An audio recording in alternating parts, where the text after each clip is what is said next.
gambare macan sebelah kiri, kebo sebelah tengen, das duwe pangkat, tapi nang kiri berbuat sewenang wenang. Koni malaikat loro mungkar kelawan nakir, takoni mon rabbuka, paring kawaca ndroti muka wujude naraka jahanam.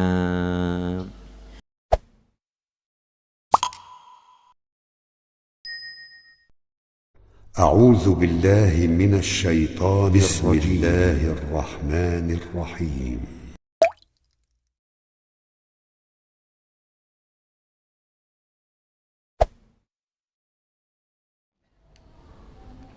Saya orang Jawa dan saya suka pewayangan. Apakah wayang dilarang? Bagaimana taubat profesi dalang?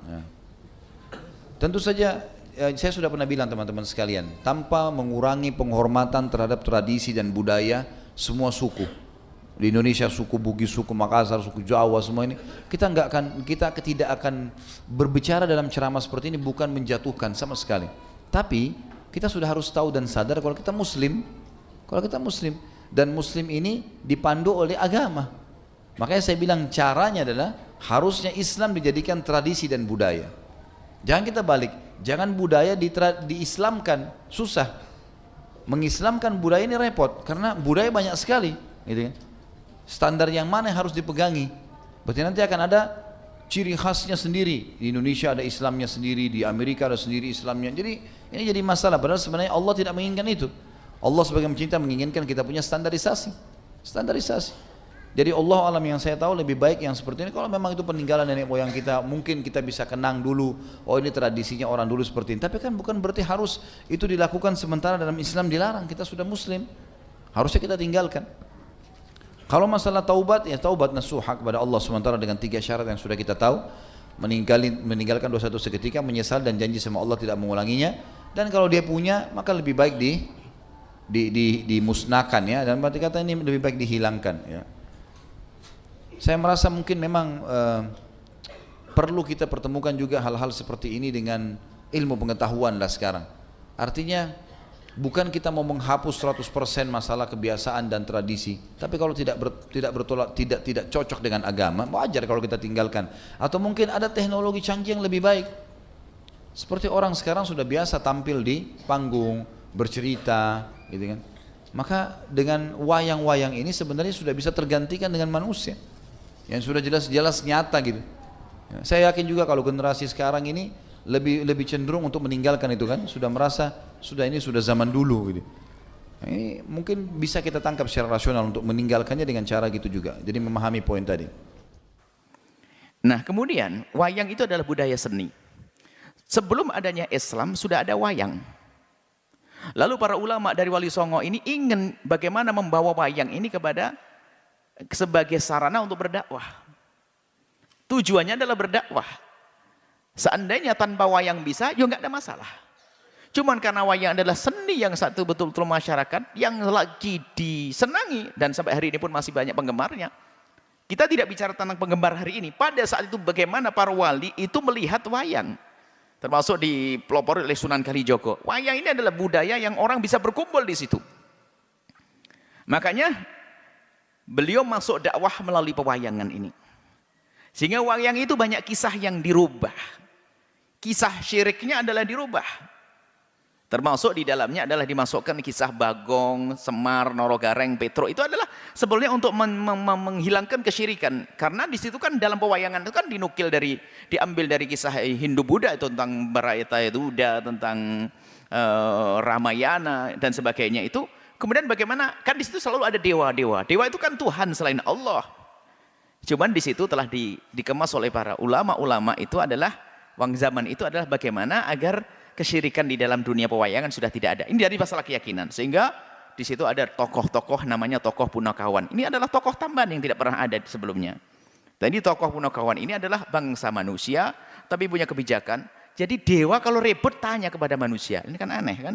Tuhannya nanti tanya kan. Ini sebenarnya untuk menghilangkan kesyirikan itu.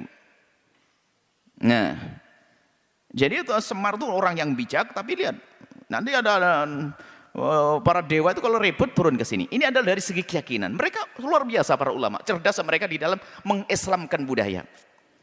Kemudian masalah urusan bentuk wayang, mereka juga ngerti, diskusikan para ulama, patung adalah haram. Makanya mereka penyet, jadi menjadi tipis, bukan bentuk berjasad. Nah kayak ini, makanya hendaknya kalau memang harus wayang, yang wayang kulit ini, bukan wayang yang lainnya. Cuman namanya seni dari budaya seni yang tidak islami diislamkan, cuman oleh seniman diambil lagi, dikembalikan lagi. Maka kalau ingin menekuni dua pewayangan yang syar'i, tetap dengan prinsip-prinsip seperti itu. Ceritanya harus ada disisipkan pesan-pesan kemuliaan tentang Tuhan, tentang Allah. Dewa-dewi itu adalah hanya sekedar kisah yang meramaikan dalam kisah tersebut, tapi di situ harus bukan dianggap sebagai Tuhan. Dan itu dilakukan para orang-orang yang ngerti agama. Dimulai daripada Wali Songo, yaitu Sunan Kalijogo. Jadi gambar yang sifatnya tipis itu kan kulit namanya tipis, itu bukan digolongkan sebagai mujasad. Itu ada makna, ada maksud di balik itu semuanya. Kenapa tipis? Makanya hendaknya, ya ini, harusnya ini yang hendaknya kalau ingin menggunakan seni wayang. Kalau sudah berbentuk, itu kembali kepada permasalahan tadi. Karena yang tidak diperkenankan adalah gambar-gambar yang berbentuk berjasad. Jadi kami himbau kepada para seniman wayang, hendaknya kembali kepada apa yang telah ditata oleh ulama-ulama terdahulu kita, Wali Songo. Kisah-kisahnya harus kisah membangun, bukan memprovokasi, bukan mengajari jelek, tapi membangun keimanan di dalamnya. Kemudian masalah wayangnya pun hendaknya tetap diperhatikan, jangan sampai keluar daripada jalur syar'i yang sudah dibahas oleh ulama dulu. Biarpun kita tidak pernah ngerti sebabnya kenapa harus pakai kulit dan sebagainya. Karena itu adalah untuk tidak menjadikan bentuk jasad, mujassadah. Kemudian juga di dalam gambarnya itu sendiri sudah dirusak. Padahal namanya Arjuna katanya orang paling ganteng. Coba lihat ganteng dari mana kalau gambarnya kayak begitu. Jendol belakangnya begitu katanya paling ganteng Arjuna. Itu gambarnya sudah dirusak semuanya. Akhirnya tidak mau. Lihat hidungnya mau, Petro hidungnya panjang ke depannya. Macam-macam begitu. Dan ini sudah pengen dirusak daripada supaya tidak kepada kesyirikan yang namanya patung atau kesalahan keharaman yang namanya patung. Jadi seperti itu. Jadi kami himbau seni pewayangan selagi masih bisa digunakan untuk berdakwah, gunakan untuk berdakwahkan, tapi pertama harus itu dari sisi keyakinan di dalamnya, kisah-kisahnya harus benar-benar disesuaikan dengan syariat Islam. Kemudian masalah wayangnya seperti itu. Kemudian daripada pelengkap-pelengkapnya, karawitan adalah seni musik adalah. Kemudian yang lain misalnya sinden dan sebagainya hendaknya diperhatikan supaya jangan sampai di situ ada orang buka aurat dan sebagainya. Kalau memang budaya ini masih sangat digemari di sebagian masyarakat untuk kita bawa kepada Islam. Ini kepada prinsip dakwah sebetulnya. Cuman nanti setelah umat ini adalah sudah keluar daripada ini, nggak perlu lagi kembali misalnya. Caranya yang lain, ceramah begini, langsung tutup poin dapat ilmu. Kan begitu. Itu kan untuk orang awam, menarik orang awam, dimasukkan. Orang awam itu bukan saja orang yang nggak ngerti ilmu. Mungkin profesor, doktor nggak pernah belajar agama. Tapi karena dia hobi wayang, dengar dari pewayangan jadi belajar. Profesor doktor ilmu ekonomi kan awam juga dalam agama. Dengar wayang, tak tahu wayangnya ada pesan-pesan. Maka di situ adalah bisa dibenarkan yang demikian itu, yang ini ya. Maka yuk kita sebaiknya terjalin komunikasi antara dalang-dalang itu dengan ustadz supaya saling sinergi. Dalangnya karena mungkin belajarnya kurang banyak, ya mungkin setiap cerita yang mau disodorkan ada tasih kepada kiai. Ini boleh enggak begini. Bahkan mungkin kiainya suruh melihat seperti apa nanti agar yang kurang ini. Tapi siap dibenahi, maka insya Allah dia dalang Sunan Kalijogo lagi. Seperti itu. Jadi itu masalah pewayangan. Wayang adalah budaya dan seni seperti yang lainnya. Sarana untuk menghibur orang, kalau memang itu adalah menjadi kebiasaan orang fasik maka haram, tapi kalau kebiasaan orang umum fasik dan tidak fasik menggunakan menjadi bebas. Hanya yang perlu diperhatikan adalah isinya, siapa yang melaksanakan, di mana tempatnya, itu kan harus kita perhatikan. Apa yang diisinya, apa yang diucapkan, di mana melaksanakannya, kapan waktunya, ya kan? Ini adalah yang harus diperhatikan. Keharaman itu karena apa? Mungkin waktunya bertentangan. Waktunya adalah waktu yang menjadikan orang tidak menjalankan kewajiban. Atau tempatnya adalah tempat yang tempat maksiat, nggak boleh. Orang-orangnya pada tidak menutup aurat, nggak boleh. Seperti itu. Termasuk keramaian orang berdempet-dempet dan tidak diatur adalah menjadi haram itu semuanya. Haramnya karena kerjaannya tersebut dicampur dengan sesuatu yang haram itu.